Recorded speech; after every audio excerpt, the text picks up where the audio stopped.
Yeah. You are? Yep. All right, well, I like to dive into the deep end or jump in. I used to dive in the shallow end because the shallow end's really low. But if you do a shallow dive, you can do it, but they busted me for it and said that I think they didn't like it, that other people might copy it. I got banned from doing it.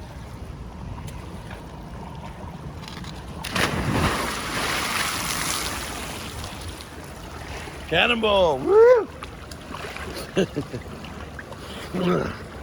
All right, now I'm going to breaststroke down to the other end.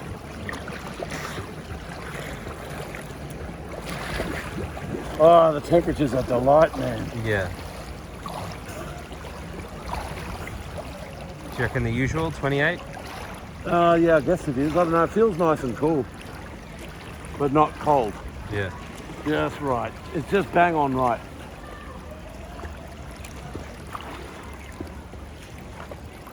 So we're here later than usual. It's 9.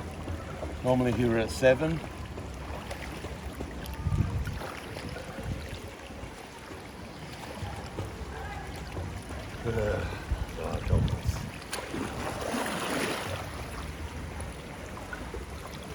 Alrighty.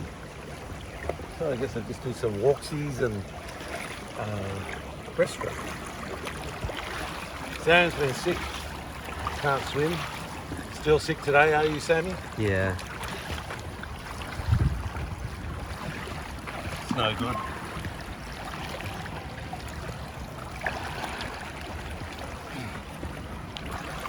Wow, feels good. Stretch, you know? Hey? It gives you that stretch. Yeah, it's beautiful. Just opens all your muscles. Relieves a lot of pressure in your back, stuff like that.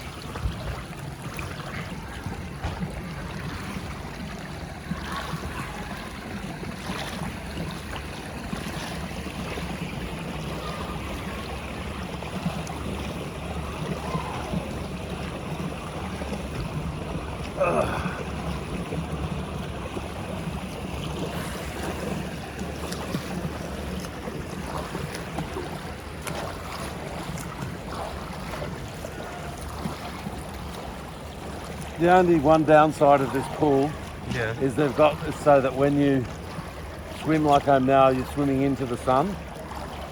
So Yeah. it's maybe needed to go that way instead of that way. Yeah, we've always said that. So I've got the sun right in my eyes right now. The sun is quite oppressive here.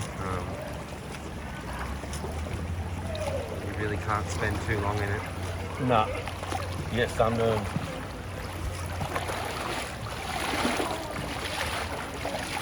High UV. When I was in Sweden for 3 months, the UV for the summers, well, I don't know if it's all year round, but definitely in the summer, the UV is really, really low. Yeah. So I never had to wear sunblock. Look how fair I am. Yeah. I didn't have to wear sunblock. And over there, it's sunny for like 23 hours of the day, and I was outside most of the time chasing tail, having a good time. And yeah, that was a nice summer. The Middle East was kind of similar. You wouldn't get sunburned, but I wonder if it was more, there was so much crap in the air, sand and dust and shit. You're talking about Dubai. Yeah, Saudi. But wasn't it really humid there though, and really hot though? Yeah. So even though you weren't getting burned, it was just gross, wasn't it, the weather? I've had people, because it was, look, on average 36 and above, but it would get as high as 50 degrees Celsius, it really would.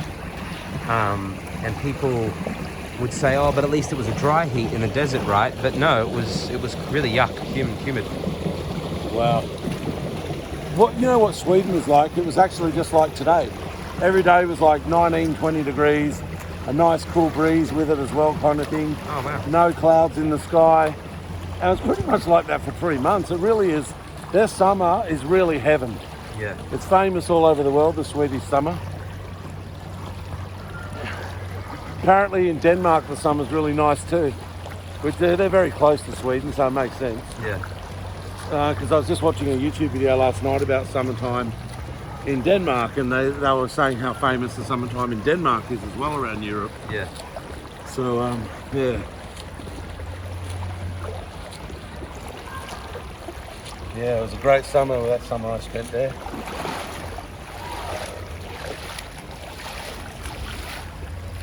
It's you know what's cool about the Swedish culture? They set each other up. Like there's a summer festival where they all get together and dance around a fertility symbol and all that. And the idea of it is that you fall in love for the summer, you know? So the culture is about bringing people together romantically and that, whereas Australia seems to be, in my opinion, seems to be about pushing people apart and making them dislike one another, kind of. We're not a romantic culture at all. Like, let's say I met a Swedish girl out in the forest. They would somehow or another hunt me down in Stockholm through friends, and all of a sudden I'd get a phone call from someone. They say, oh, my friend up in the north of Sweden likes you, or whatever, you know what I mean? Like the girls tell other girls and they pass messages on for each other and stuff. But I mean, if a girl meets you, you might have a 5-minute meeting with them in the forest, having a talk when you're out having a walk. Like I was out on one of the Swedish islands outside Stockholm and met girls when I was out walking, because I'm, you know, how I like to talk to people. Well, Swedish people are a little bit reserved, but if you approach them in a friendly way, they do appreciate it. Whereas in Australia, people don't like to be talked to anymore. So Sweden was the right culture for me, because I just say, like, let's say a girl came past riding a horse. I would want to pat the horse. So I'd pat the horse, say hello to her, and then her friends would find me in Stockholm and say, that girl that you met that day, Maria or Hannah or whatever, she liked it the day you met her and her horse out on that island there. And then next time I went up and go to the island, I'd catch up with that chick. Or I'd already have had communications with them on the phone by then too. So it's not like here. They actually want to connect with people there. But I don't think marriages and relationships last all that long in Sweden. I think the average relationship, including marriage and everything, is 3 months. So maybe you're so romantic, you're dating and they're already moving on to the next guy. I don't know. But I don't know.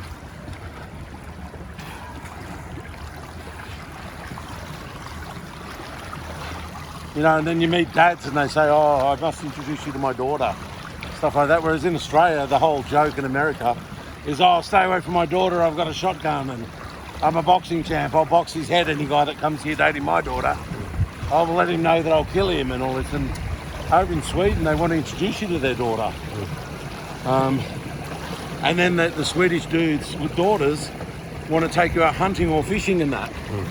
It's just nice, that inclusiveness in their society and that desire to meet women organically and all that. Yeah.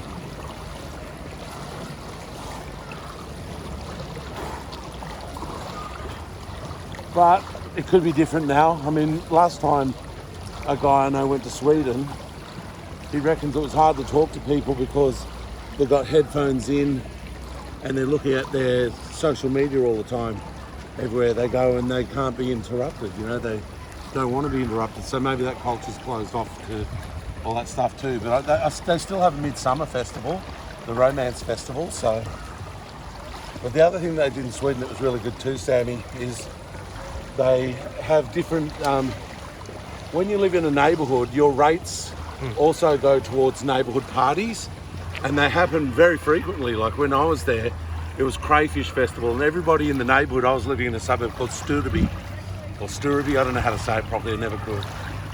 But everyone in that neighbourhood all sat around a table, and there was just, I mean, thousands of crayfish. They sat there all day and ate crayfish, drank beer and bread and salad, and that all supplied by the government. And the idea behind it is they want everybody socialising with the neighbours and all that. And they have several festivals, like I say, they got the Midsummer Festival. I don't know why, but I wasn't there for that. But I was there for Crayfish Festival time, and that was so much fun. Like, yeah, it's really fun. Like, everybody in the neighbourhood talks to you. They're all around a table. They all introduce themselves. They all know each other because of these regular festivals that they have. And we were included very quickly, you know. Yeah, we've seen you around. I've said hello to you a couple of times at the bus stop. I'm Fred, or I'm whatever, you know. It was really cool like that. And then you just sat there eating crayfish for hours, drinking beeries. And I think that keeps everybody a bit socialised over there, and probably helps with crime and stuff, you know. You feel like you know the owner of the house next door, maybe you're not going to steal from them as easily, I don't know. But pretty cool stuff. We need that here in Australia. See, the radio stations in Australia used to hold a lot of block parties and all that in the 70s, and I mean that was a bit before my time, but they did, well, even when I was a kid, they had those video clips where it had become a big thing, and they had these great big screens that they could set up in the park at Commonwealth Park in Canberra, say, and the radio station used to have video discos during the day. And so it was for families, so the whole family, you go out there, there'll be thousands of families all dancing to the, you know, Boy George or whatever, all the 80s stuff, on the big screen in the park. And you'd meet people, and everyone would be having a barbecue, and then the radio station would start playing, you know, organised games that were designed for you to all meet each other a bit and that. But people are very insular today, especially with COVID now. And I think it's concerning, honestly. If you feel really disconnected, how's that good? What do you reckon, Sam? Do you think disconnection's a good thing? Look, I think there's pros and cons. I think, obviously, with COVID, people are being more cautious with hygiene and stuff. But I think, that's good. But I think there's a lot of negatives in like the social aspect. I mean, you know, it is. It's forced isolation. You know. What I don't like is this whole thing. Like, I wear my mask all the time. I've done all the stuff I've got to do, but it seems like when you're being friendly with people now, rather than being friendly back, they want to lecture you about what part of the restrictions they think you're breaking. Like, you're too close, or are you wearing your mask properly? Or, you know, they've all turned into COVID cops instead of friendly neighbours, and they're just kind of like being nasty to each other. It feels like a bit. I don't know. It's not a. I'm glad we've got all the COVID stuff. I'm pro everything the police are doing. I'm not one of these people that are. I'm totally on board with the government in every way about all of it, but I just don't like how people are acting about it. All gotten nasty. But if they're washing their hands more and after the toilet and all that, that's I prefer that.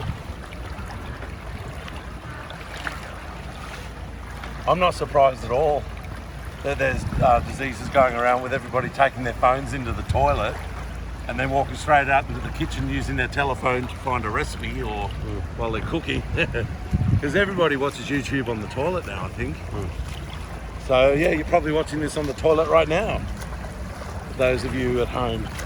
Or in a public toilet, wherever you are, some toilets.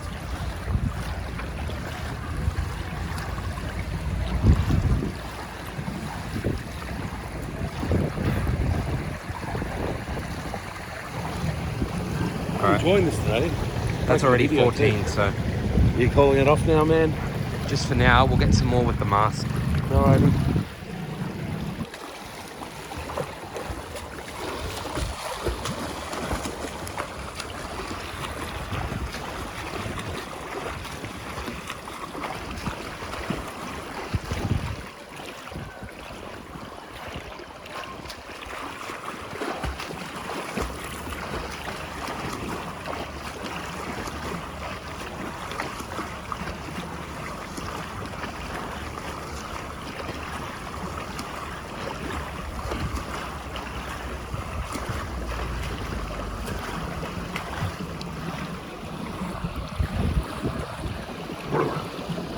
Oh yeah. Oh, it's harder than breaststroke.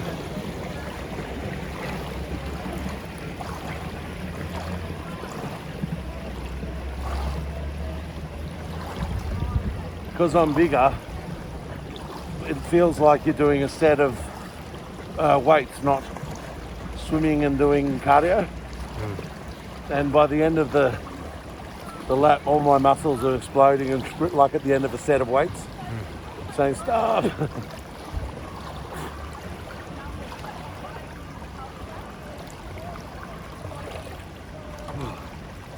But my biceps exploded my back.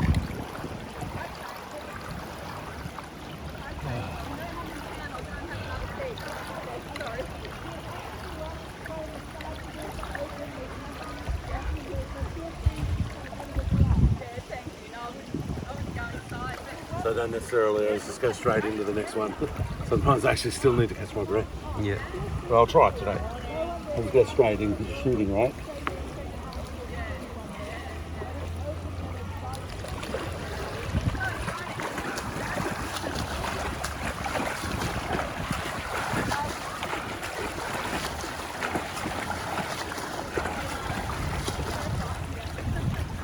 Filled up with water that time. So sometimes this mask does still fill up with water. Again, the snorkel, I'm not really sure why. Maybe you just don't put it on properly or whatever, but most times it doesn't. It's good.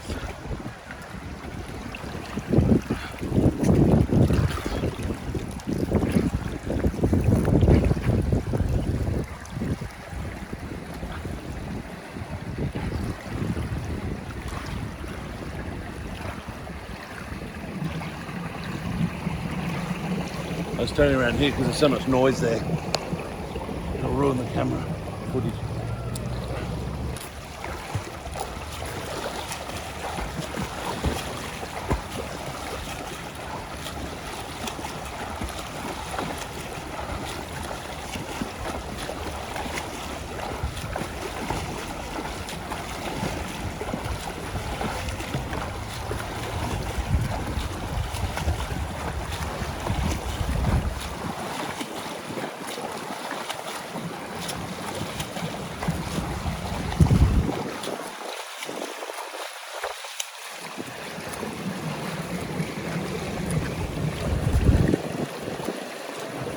You feeling that one? Yeah. Oh, good. That was a good lap. I didn't get any water in it. Oh.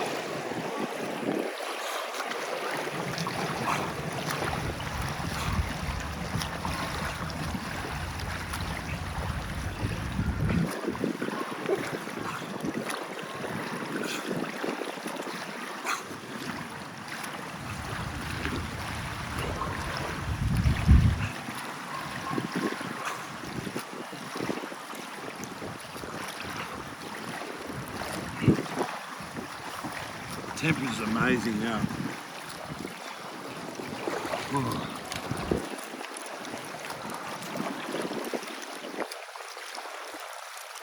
I'm loving this breeze all over when I get up as well. Yeah.